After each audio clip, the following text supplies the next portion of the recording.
So that's why we want you to ask yourself to clarify who you are, where you are going. Those are the questions you need to ask yourself. Are you a student with a clear vision for your future? If you don't have a vision yet, that's okay. Then you choose a different type of school. Okay?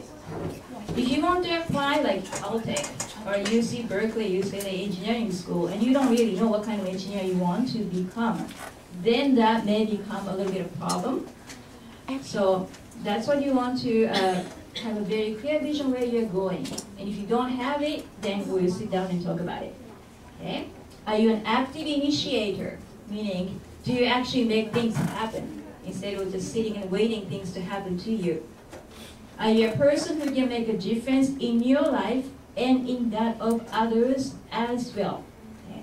Can you make a difference in, for example, 2 days ago I went to a seminar to present a college counseling, college application to a student from China.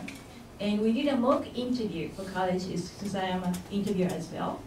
In that interview, I asked one student, if there's one thing you can change and it's about your school, what do you want to change? And this student said, I'm a tennis player and our school took one tennis court away to make more buildings. So I want the school to give us back the tennis court. Which was a legitimate answer, very good. However, what should he have said instead? Was instead of saying, I am a tennis player, he said, I am a member of a tennis team and our club wants to have a tennis court back. So that's where you make a difference in interviews and in essays. It's very important to talk about yourself with confidence. However, it's equally as important to show that you're concerned about others. Okay? So you're an initiator, not so that you can become a leader, but so that you can influence others in a positive manner. And have you, in terms of these points, demonstrated academic potential, meaning if you didn't do perfectly in freshman year, fine. Have you improved? Have you tried to take difficult classes? Have you tried to explore more potential such as online classes and college classes available from De Anza, Foothill, West Valley, all these places? Have you expanded your world beyond academics? Meaning, are you involved in clubs, sports, art, etc.?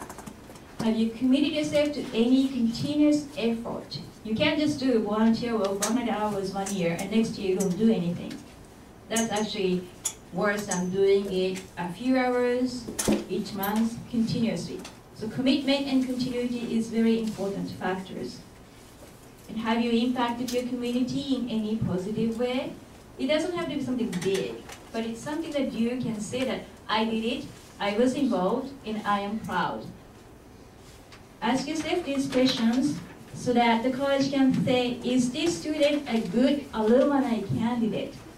Because colleges ultimately are looking for somebody who's going to study there, graduate, go into the world, and tell the world that, hey, I graduate from Columbia, I graduate from Stanford, Harvard, UC. Because if I were to choose somebody to get into UC Berkeley, I would like to choose a student whom I can be befriended and I can be proud later on, right? So ask these questions, and then go into the application form after you answer these questions. Each line of application form is very important.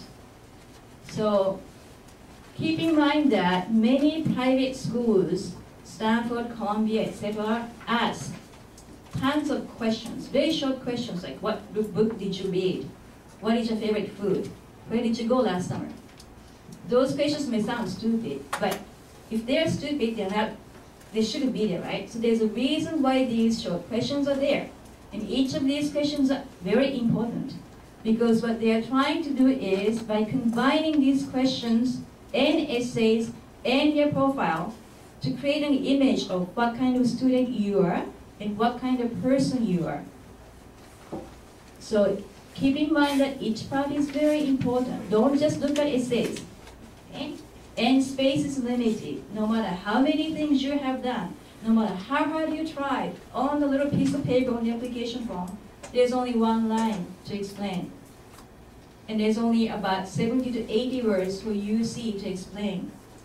And in fact, Common Application for Private Schools made a major change this year for their longer essays. There used to be no word limit, but there is very strict word limit this year. You can only have 250 to 500 words for the long essay, which is quite short. Okay.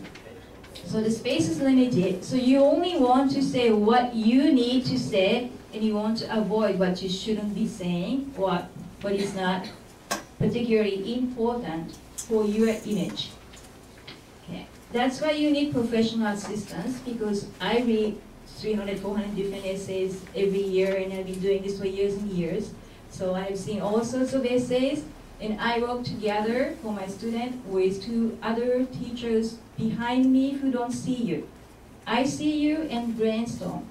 So I know who you are, what kind of student you are.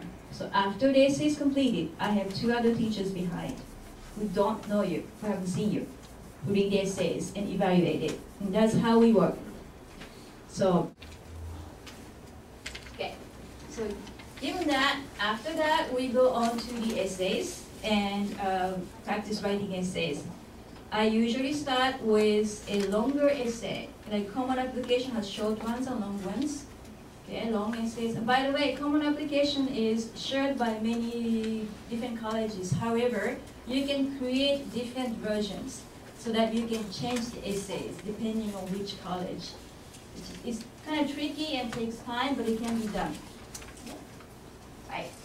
So let's do interviews, since colleges have interviews. Oh. The interview is, for the most part, optional, except for some California private schools, I think, require on-campus interview.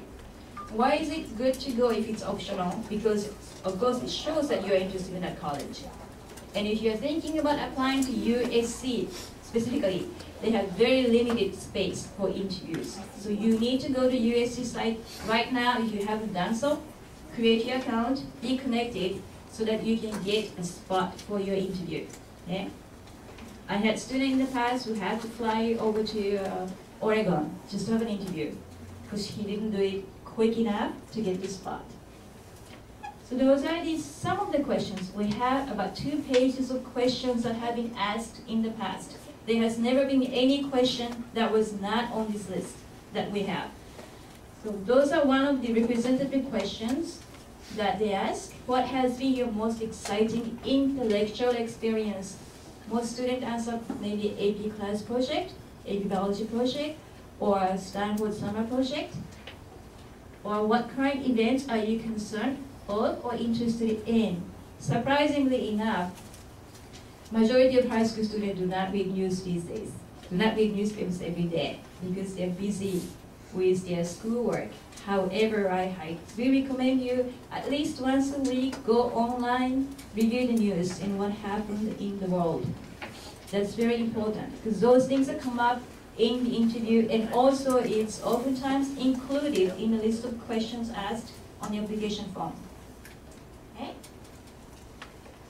What things excite you about this college? Of course, before you go to the interview, you should know about the college.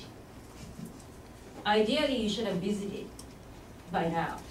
If you haven't visited, go online, get acquainted with the campus atmosphere, also check what professors are teaching, what professors are doing, what kind of research, so that you can at least mention 1 or 2 names at the interview. And also, since the interview is 30 to 1 hour, to stretch the time, it's a good idea for you to ask questions instead of letting them ask questions to you. So in order to ask questions, you have to know about the college. Okay? Or where do you think you will be there in 10 years? Once again, this is to check if you have a clear vision of who you are, what you want to become. Okay?